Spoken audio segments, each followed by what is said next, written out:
سرکار نے جانے نہ دیا۔ الحمدللہ رب العالمین والصلاة والسلام على سید المرسلین اما بعد فاعوذ باللہ من الشیطان الرجیم بسم اللہ الرحمن الرحیم۔ پڑھیے الصلاة والسلام علیک یا رسول اللہ وعلی آلک واصحابک یا حبیب اللہ۔ الصلاة والسلام علیک یا نبی اللہ وعلی آلک واصحابک یا نور اللہ۔ درود پاک پڑھنے کے بے شمار فضائل و برکات ہیں۔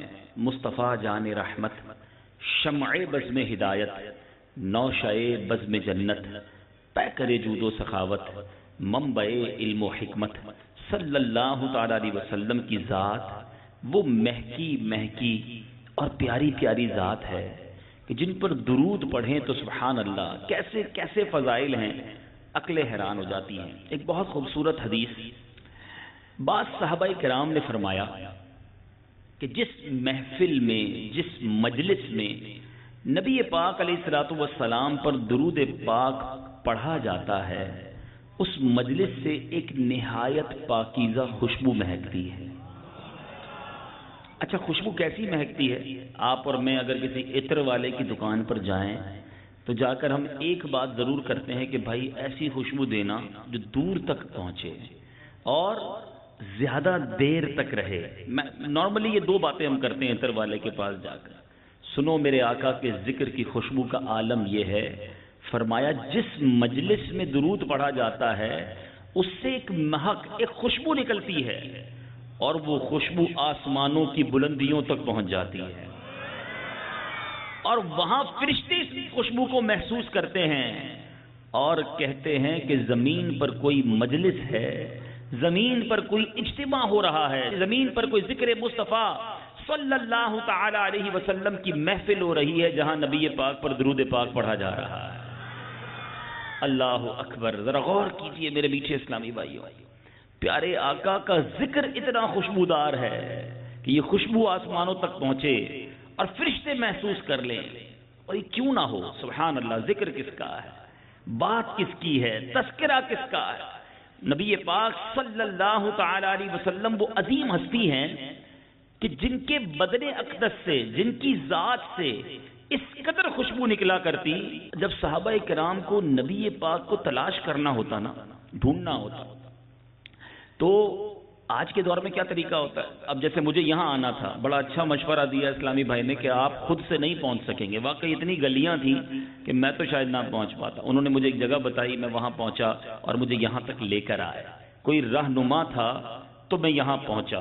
دو طریقے ہوتے ہیں نا، راستہ بتانے والا ہو کہ بھئی یہاں جانا ہے، یا آج کل سائنس کا دور ہے اور انٹرنیٹ کا دور ہے، تو آج کل ایک بڑا آسان ذریعہ یہ ہو گیا ہے کہ لوگ لوکیشن شیئر کر دیتے ہیں انٹرنیٹ کے ذریعے، اپنی لوکیشن یعنی جہاں پر وہ ہیں وہ جگہ کا میپ کے ذریعے لوکیشن شیئر کرتے ہیں۔ بیرون ملک میں بہت زیادہ اس کا استعمال ہے، تو بندہ اپنے نیٹ کے ذریعے بندہ وہ راستہ ڈھونڈتا ہوا وہاں پہنچ جاتا ہے۔ یہ ایک ماڈرن طریقہ ہے، اور دیسی طریقہ یہ ہے کہ جناب کوئی بندہ ساتھ آ جائے، آگے آگے چلے، یا راستہ سمجھا دے کہ دائیں چلے جائیں بائیں چلے جائیں۔ یہ دو ہی طریقے ہوتے ہیں۔ صحابہ کرام علیہ رضوان کو جب نبی پاک کو تلاش کرنا ہوتا تھا نا، کسی سے راستہ نہیں پوچھتے تھے، کسی سے معلوم نہیں کرتے تھے کہ نبی پاک کہاں گئے ہیں۔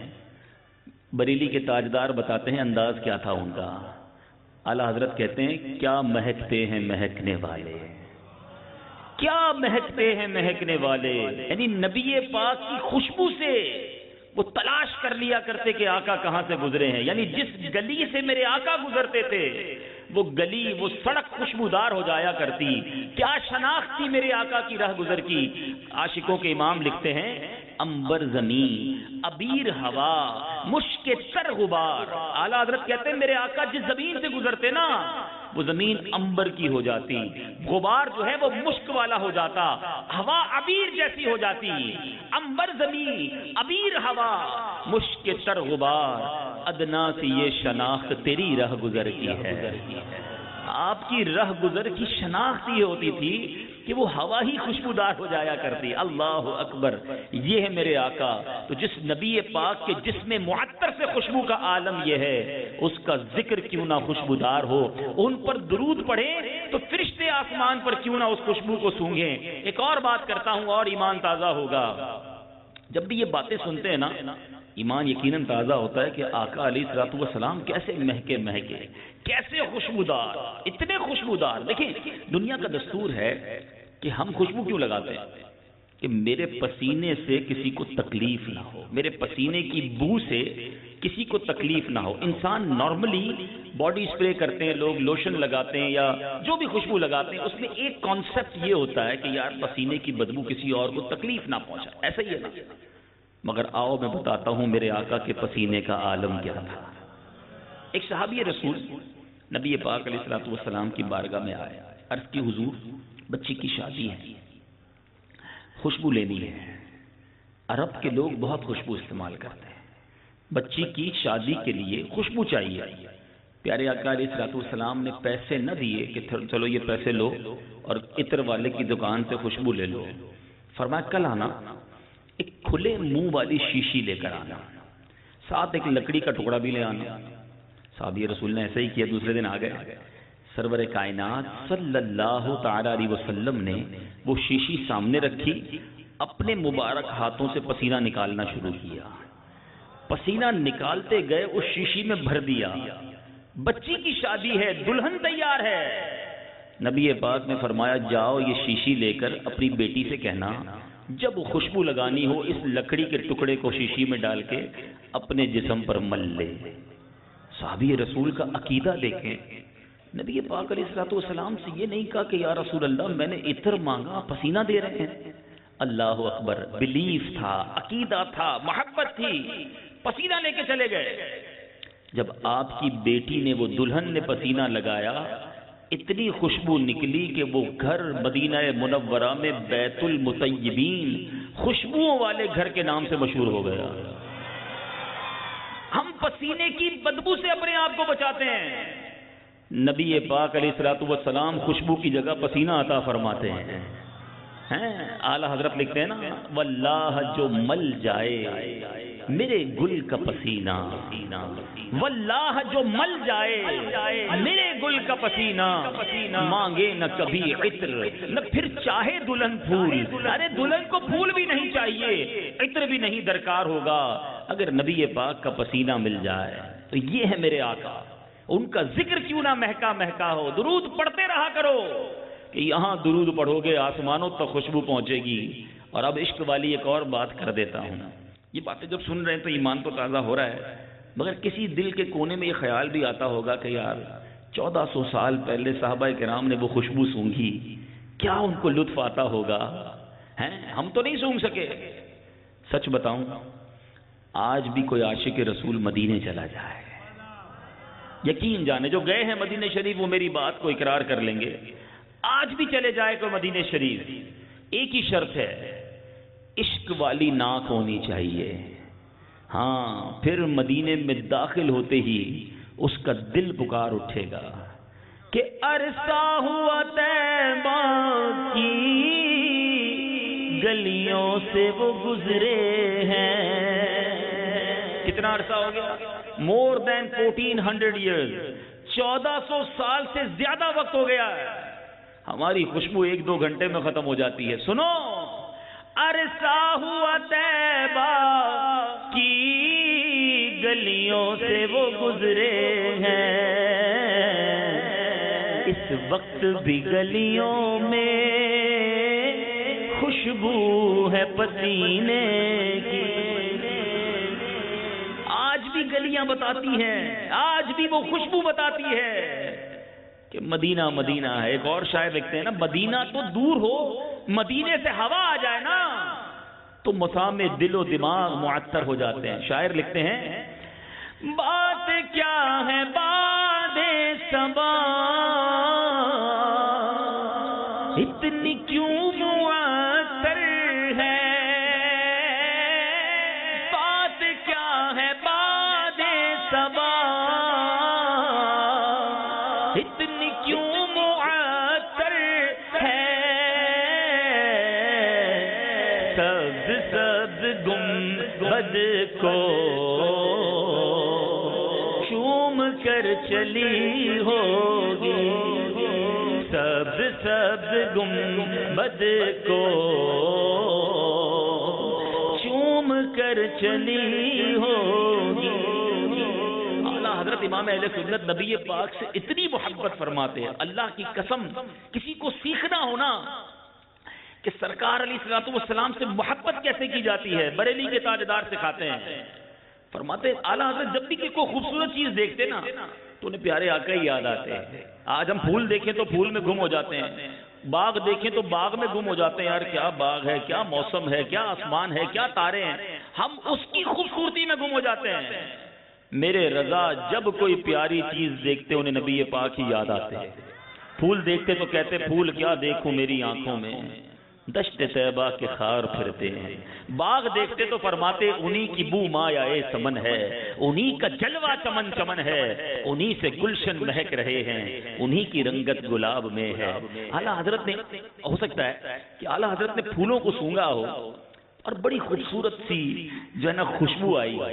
اعلیٰ حضرت کہتے ہیں کہ آج جو پھولوں میں جو نئی نئی بھینی بھینی خوشبو ہے نا، ایسا لگتا ہے کہ مدینے سے صبا آئی ہے، مدینے سے ہوا آئی ہے اور ان پھولوں کو چوم کر گئی ہے۔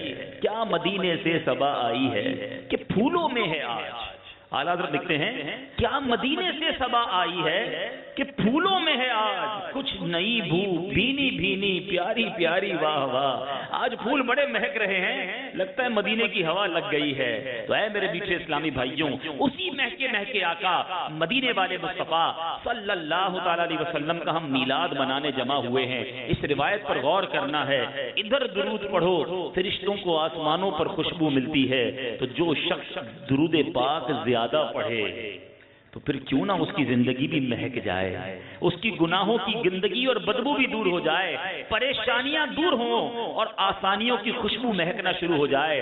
اللہ نے چاہا جو درود پاک کثرت سے پڑھنے والا ہوگا اس کی دنیا بھی مہک جائے گی، قبر میں جائے گا تو قبر بھی مہک جائے گی۔ میں بھی نیت کروں، آپ بھی نیت کریں، مدنی چینل کے ناظرین جو بعد میں سنیں کہ انشاءاللہ روزانہ کثرت کے ساتھ درود پاک پڑھیں گے۔ اچھا کثرت کے ساتھ کیسے پتا چلے کہ درود پاک پڑھیں گے تو کثرت والے ہو جائیں گے؟ تو سبحان اللہ، میرے پیر و مرشد امیر اہل سنت نے ہمیں مدنی انعامات کا تحفہ دیا ہے۔ تو مدنی انعامات میں ایک مدنی انعام ہے کہ کیا آج آپ نے کم از کم 313 بار درود پاک پڑھ لیا؟ تو اگر 313 بار کم از کم درود پاک روزانہ پڑھ لیا جائے تو بندہ کثرت کے ساتھ درود پاک پڑھنے والوں میں شامل ہو جاتا ہے۔ تو میں بھی نیت کرتا ہوں، آپ بھی نیت کریں کہ روزانہ کثرت کے ساتھ درود پاک پڑھیں گے۔ ایک بار محبت کے ساتھ بآواز بلند درود پاک پڑھ لیں، صلو علی الحبیب صلی اللہ تعالی علی محمد صلی اللہ علیہ وسلم۔ سبحان اللہ، میلاد مصطفیٰ کا اجتماع ہے اور نبی پاک علیہ الصلوۃ والسلام کے اگر کمالات، معجزات، پیارے آقا کی شان کو بیان کیا جائے، سچی بات یہ ہے کہ نہ ہماری اوقات ہے، نہ ہمارے پاس الفاظ ہیں۔ ہم کیا پیارے آقا کی شان بیان کریں جو رب کے حبیب ہیں۔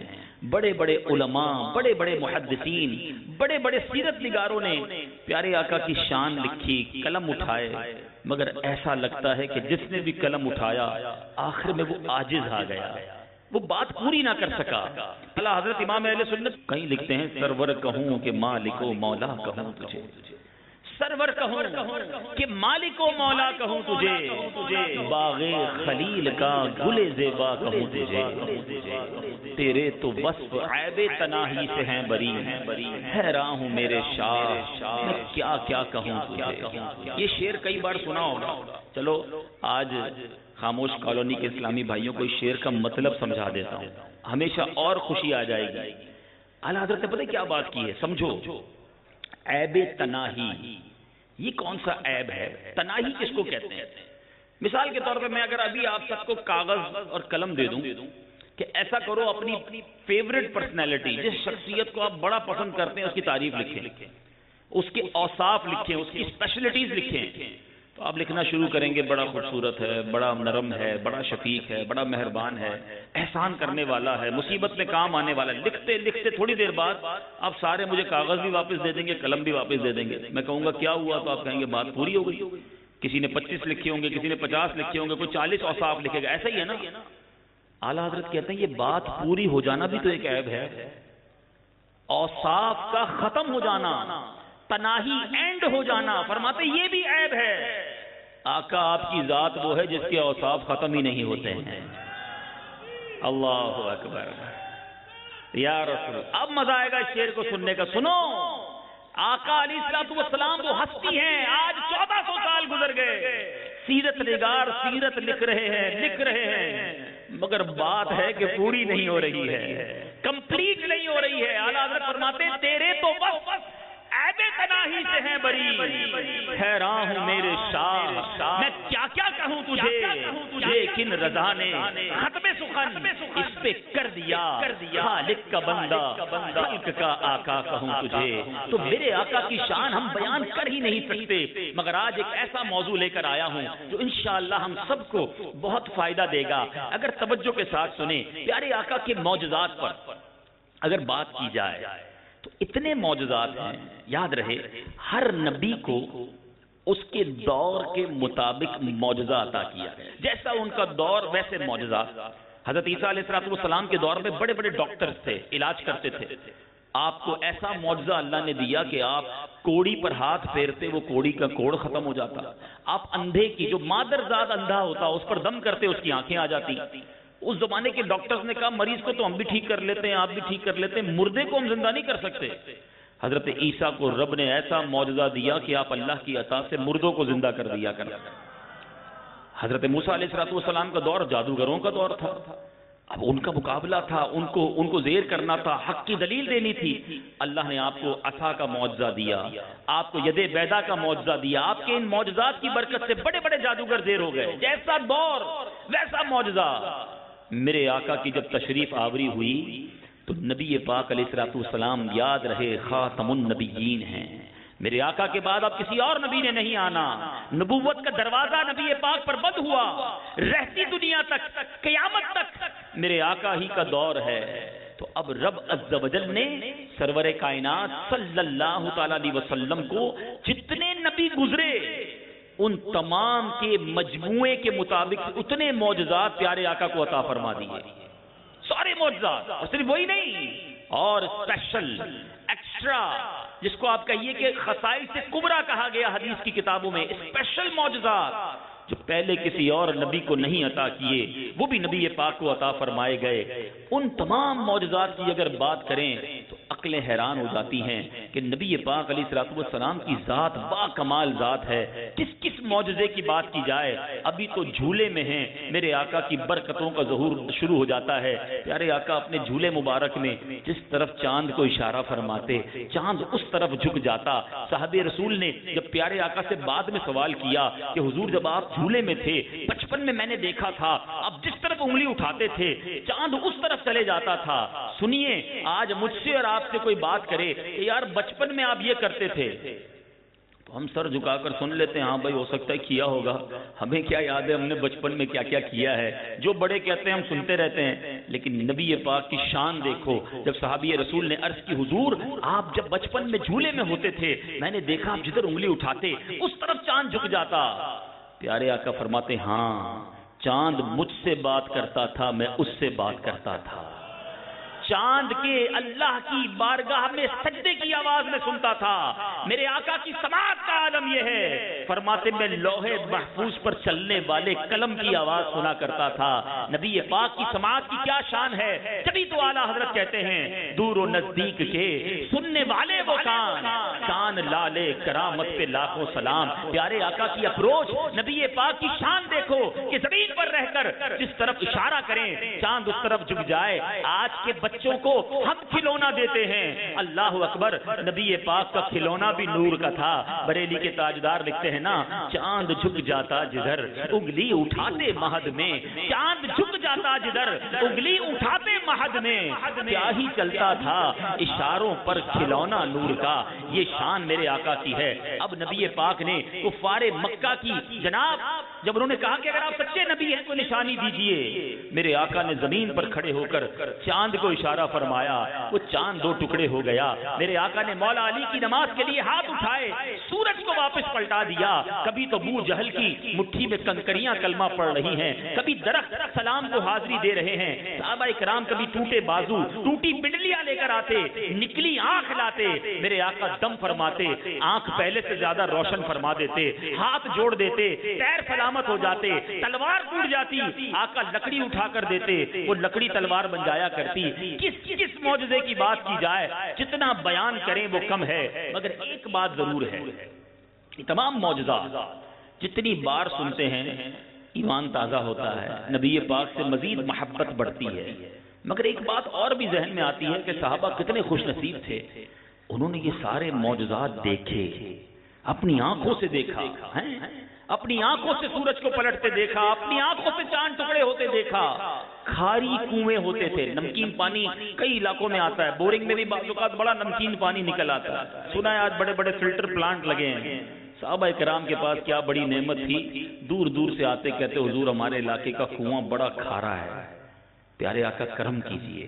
یا تو نبی پاک خود کنویں پہ چلے جاتے, یا اپنے منہ مبارک کا کلی کر کے پانی دیتے, پانی میٹھا ہو جایا کرتا تھا. کس معجزے کی بات کی جائے, صحابہ یہ دیکھ رہے تھے اور ایمان تازہ ہو رہا تھا. مگر آج ہم 1400 سال بعد بات کرتے ہیں, خوشی تو بڑی ہے, ایمان بھی تازہ ہوتا ہے. مگر ایک بات تو ہے نا, دیکھ نہیں سکے. مگر آپ کو پتا ہے, اے خاموش کالونی میں جمع ہونے والے عاشقان رسول, ایک معجزہ ایسا ہے جو آج بھی ہمارے درمیان ہے, جو آج بھی ہم اس کی برکتیں لوٹ سکتے ہیں. اور ایک اور مزے کی بات بتاؤں, اتنے سارے معجزات ہیں نا, اس معجزے کو جس کا میں نے تذکرہ کرنا ہے, اس کو علماء نے اعظم المعجزات کہا. the biggest miracle, سب سے بڑا معجزہ وہ ہمارے درمیان ہے. اور وہ معجزہ کیا ہے؟ قرآن مجید فرقان حمید. یہ میرے آقا کا وہ معجزہ ہے جو نبی پاک کے قلب اقدس پہ نازل ہوا. اللہ نے نبی پاک کے سینے کو وہ طاقت عطا فرمائی کہ قرآن کا وہاں ظہور ہوا. میٹھے اسلامی بھائیوں, جو نزول قرآن ہوا اس کے بعد یہ قرآن آج ہمارے درمیان ہے. میں تو لاجیکلی عقلی 2-3 باتیں آپ کو سمجھانا چاہتا ہوں. دنیا میں کوئی کتاب آپ کو بڑی پسند ہو, کتنی بار پڑھو گے؟ 1 بار, 2 بار, 4 بار, 5 بار. پھر کیا کرو گے؟ لائبریری میں رکھتے ہوئے, بہت پسند ہے, 5 بار پڑھ لی. اب کتنی بار پڑھو اس کو؟ قرآن وہ کتاب ہے 1000 بار پڑھو ہر بار نیا لطف دیتا ہے. قرآن پڑھنے سے دل نہیں بھرتا. اچھا 1400 سال سے زیادہ وقت گزر گیا, زبر زیر پیش کی تبدیلی نہیں ہو سکتی, نہ ہوگی. کیوں؟ رب کریم نے اس کی حفاظت کا ذمہ خود لیا. اچھا پھر قرآن وہ عظیم کتاب ہے, اچھا پڑھنے والا مل جائے, اچھا قاری مل جائے, بندے کو سمجھ نہیں آتا مگر خود ہی آنکھوں سے آنسو نکلنا شروع ہو جاتے ہیں. یہ قرآن کی حلاوت ہے جو دل میں محسوس ہوتی ہے. اور آگے چلیے, یہ ماشاءاللہ اتنے سارے مدنی منع بیٹھے ہیں 5, 7, 8 سال کے. ہم نے خود دیکھا کئی ایسے بچے جن کو اپنی زبان سے ہی بولنا نہیں آتی, مگر پورا قرآن ان کے دل میں محفوظ ہو جاتا ہے. یہ دنیا میں اور کوئی کتاب نہیں ہے جو کروڑوں دلوں میں محفوظ ہے. اللہ نے اس کی حفاظت کا انتظام کیا. یہ قرآن میرے اور آپ کے درمیان ہے. اے میلاد منانے والوں, سرکار علیہ الصلوۃ والسلام سے محبت کرنے والوں, میں آپ سے ایک سوال کرنا چاہتا ہوں. کتنی بار ہم روزانہ قرآن کو دیکھتے ہیں؟ اللہ کا کلام ہے, ہم میں سے کس کس کو پڑھنے آتا ہے؟ معذرت کے ساتھ آج ہمیں موبائل چلانا آتا ہے, آج ہمیں بہت سارے کام, کسی کو گاڑی چلانا آتی ہے, کسی کو اسکوٹر چلانا آتی ہے, کسی کو ٹائپنگ کرنا آتی ہے, کسی کو کمپیوٹر آتا ہے, کوئی کس ہنر میں ماہر, کوئی الیکٹریشین, کوئی پلمبر. جس کام کی تمہیں ضرورت پڑی تم سیکھتے گئے. قرآن سیکھنے کا وقت نہ ملا, قرآن پڑھنے کا موقع نہ ملا. بتائیے قرآن کس کی کتاب ہے؟ جواب دیجیے. کس کی کتاب ہے؟ کس کا پیغام ہے؟ اللہ کا. کس کا پیغام ہے؟ زور سے کہیے نا. اللہ کا پیغام ہمارے لیے کلام اللہ کہا گیا نا. اب میں آپ سے ایک سوال کرتا ہوں. آپ میں سے کوئی پنجاب جائے یا کسی اور ملک میں چلا جائے اور بڑی محبت بڑے پیار سے اپنے گھر والوں کو خط لکھے, یا تو خط لکھے یا میسج کرے. آج کا دور واٹس ایپ کا ہے, ای میل کا ہے, فون کا ہے. کسی نے پیغام بھیجا اپنے بچوں کو, اپنے گھر والوں کو, بڑی محبت سے, دور ہے وطن سے, یاد آ رہی ہے, اپنے بیوی بچوں کو اس نے پیغام بھیج دیا. اور 3-4 دن بعد, 1 ہفتے بعد اس نے رابطہ کیا کہ میرا وہ خط مل گیا جو میں نے بھیجا تھا, یا میرا وہ وائس میسج مل گیا. اور آپ کے گھر والے کہیں ہاں مل گیا. آپ کہیں کہ آپ نے سنا یا پڑھا, تو وہ آپ کو جواب دے نہیں, پڑھنے کا ٹائم نہیں ملا. مل تو گیا لیکن سننے کا ٹائم نہیں ملا. سچ بتاؤ کیسا لگے گا؟ اچھا لگے گا یا برا لگے گا کہ یار اتنا دور سے, اتنی محبت سے میں نے اپنی فیملی کو خط لکھا, ان کو وائس میسج بھیجا, ان کو مل بھی گیا, سنا بھی نہیں, پڑھا بھی نہیں. اب میں آپ سے پوچھتا ہوں, قیامت کے دن اللہ کو کیا جواب دو گے کہ یا اللہ قرآن مل گیا, پڑھنے کا ٹائم نہیں ملا. ہاں قرآن تھا ہمارے پاس, گھر میں بھی رکھا ہوا تھا. جب بھی نیا گھر لیتا تھا قرآن اسے بالکل رکھتا تھا. نئی دکان میں ختم بھی کروایا, خود پڑھنا نہیں آتا تھا, نہ پڑھنے کا ٹائم ملا. بڑا بزی تھا نا, کاروبار چلتا تھا, نوکری کرتا تھا, دوستوں میں بھی تو بیٹھنا تھا, گپ شپ بھی رات کو لگانی تھی, موبائل فون میں بڑا ٹائم دینا تھا, قرآن پڑھنے کا ٹائم نہیں ملا. بتائیے یہ جواب ہے؟ اللہ کو یہ جواب دے سکو گے قیامت کے دن اللہ کی بارگاہ میں؟ میرے آقا علیہ الصلوۃ والسلام فرماتے ہیں جس کا مضمون ہے وہ دل ویران ہے جس میں کچھ قرآن نہیں. ہم میں سے کتنوں کو پرابلم یہ تو پڑھتے نہیں, پڑھیں تو پڑھنا آتا نہیں, شوق بھی نہیں. حالانکہ قرآن خدا کی قسم آپ پڑھتے جائیں رحمتیں نازل ہوتی جائیں گی. احادیث کا مضمون ہے. آپ کی بیماریاں, پریشانیاں, بے روزگاریاں, آپ کے گھریلو لڑائی جھگڑے, بہت ساری چیزیں, آپ قرآن پڑھیں گھر میں رحمتیں برسیں گی, دکان میں پڑھیں دکان میں رحمتیں برسیں گی. حضرت اسید رضی اللہ عنہ کا واقعہ ہے, ایک بار آپ قرآن پڑھ رہے تھے, باہر آپ کا بیٹا بیٹھا ہوا تھا, گھوڑا بندھا ہوا تھا, گھوڑا اچھلنے لگا. آپ کو ڈر لگا کہ میرے بچے کو کوئی گھوڑا کچل نہ دے. آپ رک گئے, گھوڑا بھی ٹھیک ہو گیا. پھر قرآن پڑھا, پھر گھوڑا اچھلنے لگا, پھر رک گئے. تیسری بار قرآن پڑھا, پھر گھوڑا اچھلنے لگا. آپ نے قرآن بند کیا, جا کے اپنے بیٹے کو اٹھایا. جب چھوٹے بیٹے کو اٹھایا, آسمان کی طرف نظر کی, بڑا عجیب منظر تھا. بہت ساری کندیلیں, فانوس, روشن دان نظر آ رہے تھے. آپ حیران ہوئے یہ ماجرا کیا ہے. صبح دربار رسالت میں حاضر ہوئے, عرض کی حضور رات بڑا عجیب معاملہ ہوا, میں تلاوت کر رہا تھا, گھوڑا اچھلنے لگا, باہر آیا تو اوپر فانوس سے نظر آئے. اللہ اکبر. کونین کے والی صلی اللہ تعالی علیہ وسلم نے فرمایا, اے اسید اگر تم قرآن پڑھتے رہتے, یہ اللہ کے فرشتے تھے جو تلاوت سن کر نیچے نازل ہو رہے تھے. اگر تم قرآن کی تلاوت جاری رکھتے, صبح سارا شہر فرشتوں کا دیدار کر لیتا. یہ ہے قرآن, یہ ہے اس کی تلاوت. ہمارے پاس ٹائم ہی نہیں ہے, ہم نے پڑھنا ہی نہیں ہے. کیا ایسا نہیں ہو سکتا کہ اس بار میلاد میں ہم قرآن سیکھنے والے بھی بن جائیں؟ لوگ کہیں کہ یار آپ نے روز تلاوت شروع کر دی. ہم کہیں بس جس نبی کا میلاد منایا ہے ان کا سب سے بڑا معجزہ قرآن ہے, ان پر یہ کتاب نازل ہوئی ہے. میں مسلمان قرآن نہیں پڑھوں گا تو کون قرآن پڑھے گا؟ بس میں نے قرآن سیکھنا شروع کر دیا. اب میں سوتا نہیں اس وقت تک جب تک قرآن نہ پڑھ دوں. ارے لوگوں کی صبح نہیں ہوتی جب تک اخبار نہ پڑھیں, جب تک خبریں نہ پڑھیں, جب تک میسج چیک نہ کریں. صبح اٹھنے کے بعد پہلا کام یہ ہوتا ہے یار موبائل کے میسج چیک کر لوں, کوئی ضروری میسج نہ رہ جائے. تمہیں دنیا کے میسج کی فکر ہے, اللہ کے پیغام کی کوئی فکر نہیں ہے. یاد رکھیے قرآن میں 80 سے زیادہ مقامات پر یا ایھا الذین آمنو, اے ایمان والو, اے ایمان والو کہہ کر اللہ نے مجھ سے اور آپ سے بات کی ہے. جی ہاں آپ سے بات کی ہے, ایمان والے ہو نا. اللہ نے مجھے اور آپ کو فرمایا ہے کچھ, اے ایمان والو, اے ایمان والو. ویسے تو پورا قرآن پڑھنا چاہیے تھا یار, کم از کم 80 مقامات تو پڑھ لیتے. کسی عالم دین کی قدم پکڑتے کہ حضور آپ کی مہربانی مجھے یہ بتا دیں کہ اللہ نے مجھ سے کیا فرمایا قرآن میں. میں روز آؤں گا آپ کے پاس, 15 منٹ کے لیے آؤں گا, آدھے گھنٹے کے لیے آؤں گا. مجھے روز کی ایک آیت بتا دو کہ میرے اللہ نے مجھ سے کیا بات کی ہے. میں کیا جواب دوں گا اللہ کو کہ پڑھا ہی نہیں. نہ کرو ایسا. قرآن سے دور رہ کر زندگی اچھی نہیں ہے. قرآن اگر آپ کے سینے میں ہے نا، یہ قرآن آپ کی شفاعت کرے گا۔ خوش نصیب ہیں وہ ماں باپ جو اپنے بچوں کو قرآن پڑھاتے ہیں۔ قیامت کے دن کچھ والدین کو عزت کا تاج پہنایا جائے گا، تو والدین عرض کریں گے مولا یہ اتنی عزت کیوں؟ تو ارشاد ہوگا تمہارے بچے کے قرآن تھامنے کی وجہ سے، قرآن پڑھنے کی وجہ سے۔ آج ہمارے بچوں کو بھی قرآن نہیں آتا کیونکہ ماں باپ بھی نہیں پڑھتے قرآن۔ لوگ باتیں کرتے ہیں یار میرا بچہ بڑا فاسٹ ہے، آج کل کیا کرتا ہے فوراً میرا موبائل سیٹ کر دیتا ہے، سارے سافٹ ویئر چلانا آتے ہیں۔ ارے بھائی میرا بچہ کمپیوٹر میں ماسٹر ہے، انگریزی بڑی اچھی بولتا ہے۔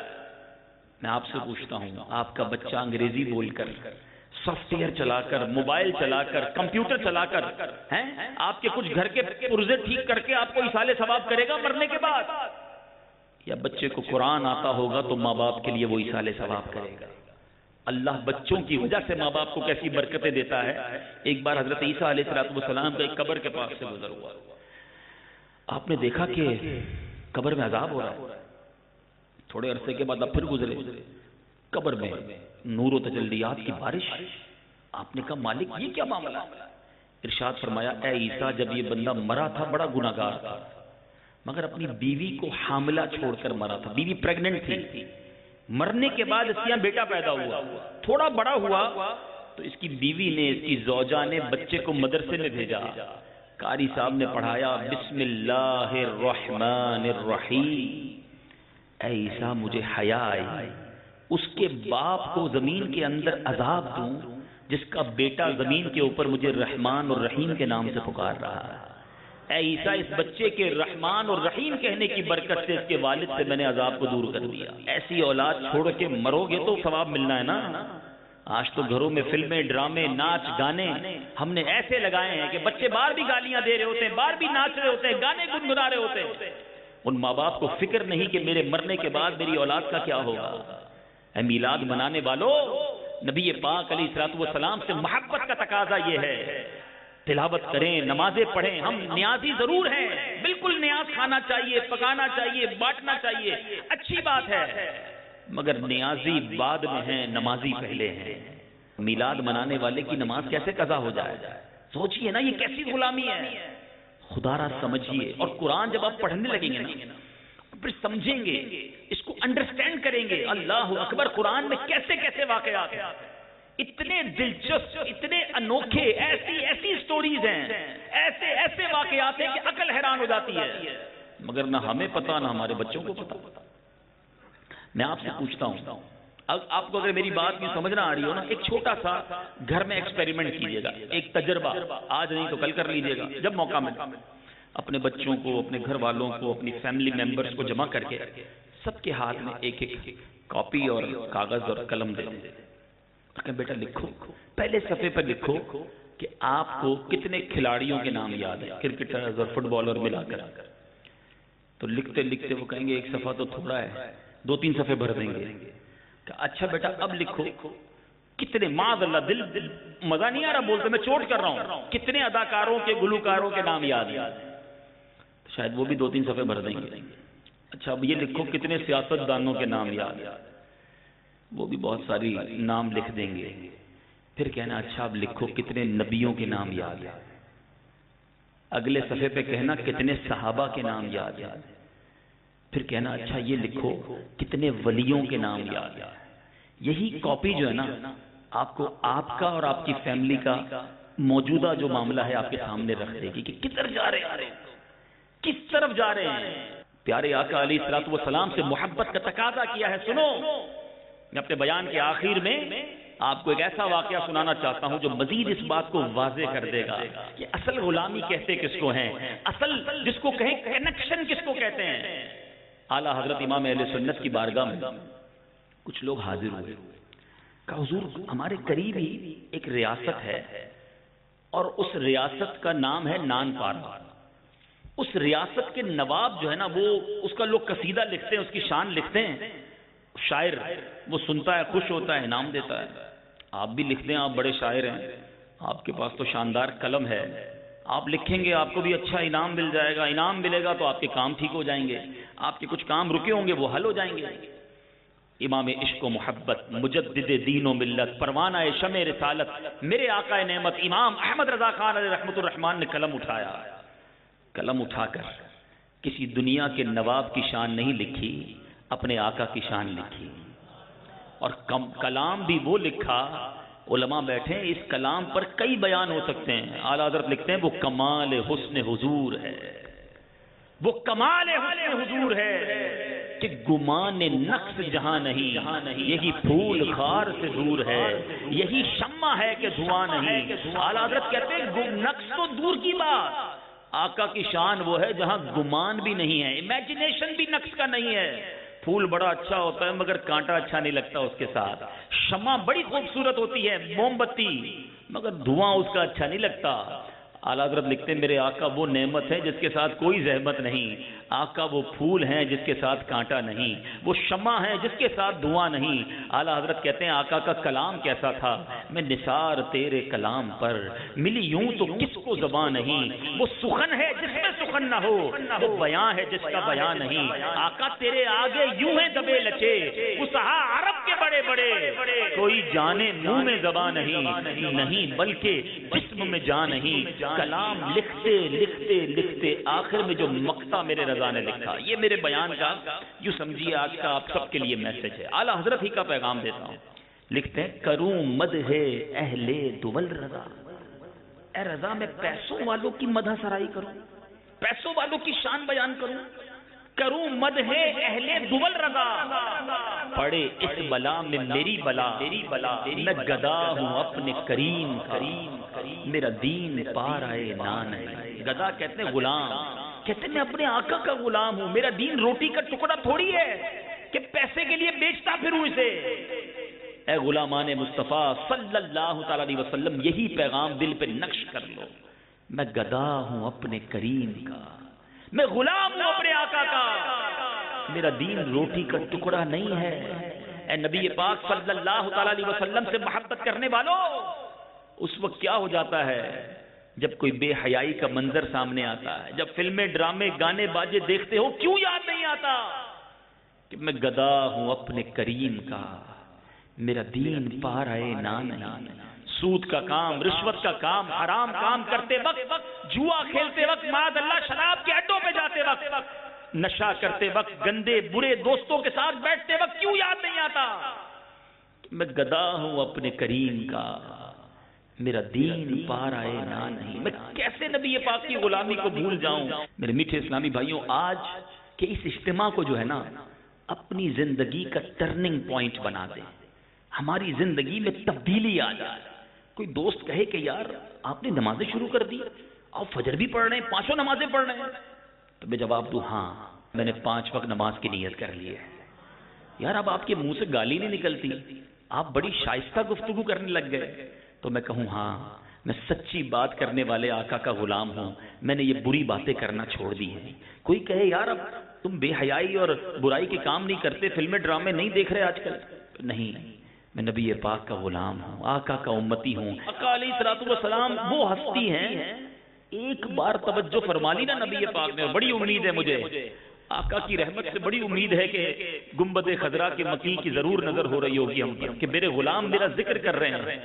شاعر لکھتے ہیں یاد رکھو اگر اٹھ گئی ایک نظر، بس ایک توجہ ہونے کی دیر ہے، غمگین ہونا، بیمار ہو، پریشان ہو، قرضدار ہو، سنو گھبرانا نہیں، بس پیارے آقا سے سچی دوستی کر لو، ان کی سچی غلامی اختیار کر لو، کیونکہ یاد رکھو اگر اٹھ گئی ایک نظر، جتنے خالی ہیں سب جام بھر جائیں۔ لوگ ملتے ہیں، پرچیاں بھی آتی ہیں کہ بڑے پریشان ہیں، کاروبار خراب، قرض میں ڈوب گیا، بچے بیمار، فیملی پریشانی، مصیبتیں ہی مصیبتیں، بڑے پیچ ہیں زندگی میں۔ عاشقوں کے امام کہتے ہیں گھبرانا نہیں، قسمت میں لاکھ پیچ ہوں، 100 بل 1000 کج، کہتے ہیں قسمت میں بہت ساری پرابلمز ہو نا، گھبرانا نہیں، قسمت میں لاکھ پیچ ہوں، 100 بل 1000 کج، 1000 کج۔ آقا یہ ساری گتھی ایک تیری سیدھی نظر کی ہے، ایک نظر پڑھنے کی دیر ہے، سارے کام سیدھے ہو جانے ہیں، مگر وہ نظر پڑھنے والے کام بھی تو کرنے ہیں نا، نماز پڑھیں، درود پڑھیں، قرآن پڑھیں، سنتوں پر عمل کریں، حرام کام چھوڑ دیں۔ یہ رائٹ ٹائم ہے، بہترین موقع ہے بہترین فیصلہ کرنے کا. تو آج انشاءاللہ جو نیت کی ہے انشاءاللہ اس پر بھرپور عمل کریں گے. اچھا اب سوال بڑا اچھا تھا اور اللہ سلامت رکھے میرے ذمہ داران کو کہ بھائی قرآن آپ نے کب پڑھنا ہے؟ تو یار اب تو عمر بھی بڑی ہو گئی، سفید داڑھی ہو گئی، بال بھی سفید ہو گئے، بچوں کے ابا بھی بن گئے، اب کیا مدرسے میں جائیں گے بچوں کے ساتھ ہیں؟ اچھا یہ بڑا عجیب معاملہ ہے. دنیا کی شرم ہے، اللہ کی بارگاہ میں حاضری کی شرم نہیں ہے. سچی بات تو بتاؤں کہ بچوں کے ساتھ بیٹھ کر بھی قرآن پڑھنا پڑے نا تو پڑھنا چاہیے تاکہ میں قرآن پڑھنے والا تو بن جاؤں. لیکن دعوت اسلامی کا کمال دیکھو، بچوں کے لیے الگ مدرسۃ المدینہ بنا دیے اور بڑوں کے لیے مدرسۃ المدینہ بالغان پوری دنیا میں کھول دیے. کوئی فیس نہیں اور آپ کی آسانی کے لیے کہیں عشاء میں، کہیں مغرب میں، کہیں فجر میں مدرسۃ المدینہ بالغان لگتا ہے، فری آف چارج. آپ سے کوئی فیس نہیں لی جائے گی، بچے بھی نہیں ہوں گے، گھبرانا نہیں، سارے بالغان ہیں نا، بڑے ہی آئیں گے. آپ کے پاس 10 منٹ ہے آ جاؤ، 15 منٹ ہے آ جاؤ، خدا کے واسطے آ جاؤ. مرنے سے پہلے قرآن تو اپنا تلفظ تو درست کر لو. اچھا پتہ اس میں ایک اور چیز لوگوں کو شاید اتنا احساس نہیں ہے کہ یار میں اردو پڑھنا جانتا ہوں تو قرآن بھی پڑھ لوں گا، اردو جیسے ہی تو رسم الخط ہوتے ہیں عربی کے. ایسا نہیں ہے. زمین پر سب سے زیادہ حساس زبان جو ہے نا وہ عربی ہے. یہ بلوچی، سندھی، پنجابی، اردو نہیں ہے کہ جیسی بولو چل جائے گی. نہیں، زبر زیر پیش کا فرق ہوا نا تو اس کا معنی کدھر سے کدھر نکل جائے گا، آپ کو اندازہ شاید نہیں ہے. مثال کے طور پہ میں آپ کو 2-3 مثالیں دے دیتا ہوں تاکہ اندازہ ہو جائے آپ کو. ہم پڑھتے ہیں اہدنا الصراط المستقیم صراط الذین انعمت علیہم، پڑھتے ہیں نا انعمت علیہم. اس کے معنی ہے جن پر تو نے احسان کیا. اگر کسی کو تلفظ اور اعراب کی اتنی توجہ نہ رہے اور وہ پڑھ دے انعمت علیہم، انعمت علیہم کے معنی ہے جن پر تو نے یعنی اللہ نے احسان کیا، میں اس راستے پر چلا جس پر تو نے احسان کیا. انعمت علیہم کے معنی بن جائے گا جس پر میں نے احسان کیا. اب بتاؤ نمازی گئی معنی ہی تبدیل ہو گیا نا. اچھا اسی طرح قتل داؤد جالوتا، قرآن میں یہ الفاظ موجود ہیں، قتل کیا داؤد نے جالوت کو. اور کوئی پڑھ لے قتل داؤد جالوت، تا کی جگہ تو پڑھ لے، معنی بن جائے گا قتل کیا جالوت نے داؤد کو. ٹوٹلی ڈفرنٹ، صرف زبر زیر پیش کے فرق سے. ٹھیک ہے. قل هو اللہ احد، کہو کہ اللہ ایک ہے. ٹھیک ہے جناب، یہ معنی ہے نا. قل هو اللہ احد، اللہ ایک ہے. اگر کوئی کہے قل کی جگہ قل، کاف چھوٹے کاف، اس کے معنی بن جائیں گے کھاؤ.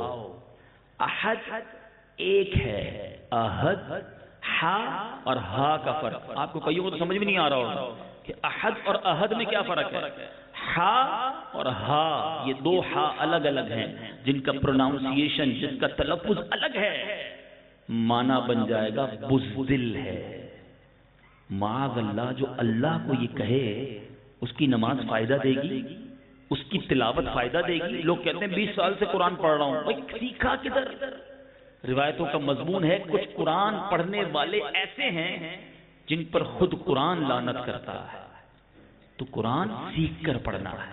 تو یہ مدرسۃ المدینہ بالغان آپ کے لیے تھوڑی دیر کے لیے آئیے، آ کر سیکھ لیجئے. سبحان اللہ، حدیث پاک ہے، مسلم شریف کی حدیث ہے جس کا مضمون ہے خیرکم من تعلم القرآن وعلمہ، تم میں بہترین وہ ہے جو قرآن سیکھے اور دوسروں کو سکھائے. ہمارے اس گوٹھ میں خاص طور پر جو اس طرح کے ایریاز ہوتے ہیں یہاں لوگوں کے تلفظ میں اور بڑی غلطی ہوتی ہے. تو پلیز اس کو اگنور نہ کرنا، اس کو صرف نظر نہ کرنا کہ ٹھیک ہے یار مولانا صاحب بیان کر کے چلے گئے. نہیں، میں یہ چاہتا ہوں کہ جتنے اس پنڈال میں موجود ہیں، جتنے اس اجتماع میں موجود ہیں، ایک ایک اسلامی بھائی، ایک ایک مدنی منا بزرگ سارے قرآن پڑھنے، صحیح پڑھنے والے بن جائیں. نیت کرتے ہیں انشاءاللہ قرآن سیکھیں گے. آپ یقین کرو آپ کی طبیعت ہری بھری ہو جائے گی. اور ماشاءاللہ اب تو دعوت اسلامی نے اور کمال یہ کر دیا کہ اگر آپ نے قرآن کو سمجھنا بھی ہے، جیسے میں نے کہا کہ صرف پڑھنا نہیں ہے، کیا کیا لکھا ہے اس میں، تو ماشاءاللہ دعوت اسلامی کے اشاعتی ادارے مکتبۃ المدینہ نے بڑی پیاری آسان اردو میں تفسیر قرآن صراط الجنان یہ ہمیں عطا کر دی ہے. 10 جلدیں ہیں، یقیناً 3-4 ہزار روپے کا یہ سیٹ بنتا ہوگا. اب آپ کہیں یار میں اتنا سارا خرچ کروں، سچ بتاؤ کیا قرآن کے لیے اتنا خرچ نہیں کر سکتے؟ نئے کپڑے سلواتے ہیں، نئے جوتے لے لیتے ہیں، پکنک پہ چلے جاتے ہیں۔ تفسیر قرآن آپ کے گھر میں ہوگی نا، تھوڑا تھوڑا پڑھتے بھی رہیں گے اور اس کی برکت گھر پر نازل ہونا شروع ہو جائے گی۔ چلو نہیں کر سکتے خرچہ، اور آسان طریقہ بتا دو، دعوت اسلامی کے پاس سارے سولوشن ہیں، آپ سولوشن طریقہ لینے والے تو بنو۔ اگر نہیں لے سکتے، واقعی غریب ہیں، تو انٹرنیٹ اب بہت آسان سستا ہو گیا ہے۔ اس تمام تفسیر قرآن کو آپ dawat-islami.net، یہ ہماری ویب سائٹ ہے، یہاں سے بغیر کسی پیسے کے آپ فری میں ڈاؤن لوڈ کر سکتے ہیں۔ موبائل میں ڈاؤن لوڈ کر لیں، آپ کو نہیں آتا کسی کو کہیں یار ڈاؤن لوڈ کر دو، میرے موبائل میں تفسیر قرآن آ جائے گی، روزانہ 15 منٹ پڑھتا رہوں گا۔ پڑھنا نہیں آتا، اس کی بہت ساری صورتوں کو دعوت اسلامی نے آڈیو کے ذریعے آواز کے ساتھ ریکارڈ کر کے آپ کے لیے دے دیا ہے۔ میموری کارڈ لے لیں 300 400 500 روپے کا، موبائل میں ڈالیں، روزانہ تفسیر قرآن سننا شروع کر دیں۔ اب نہیں سیکھنا وہ الگ بات ہے، انتظام سارا ہے، تو اب نیت کریں انشاءاللہ روزانہ قرآن پاک پڑھیں گے۔ اللہ تعالی ہم سب کو عمل کرنے کی توفیق عطا فرمائے، آمین بجاہ نبی امین صلی اللہ تعالی علیہ وسلم۔ میرے اعمال کا بدلہ تو جہنم ہی تھا، میں تو جاتا مجھے سرکار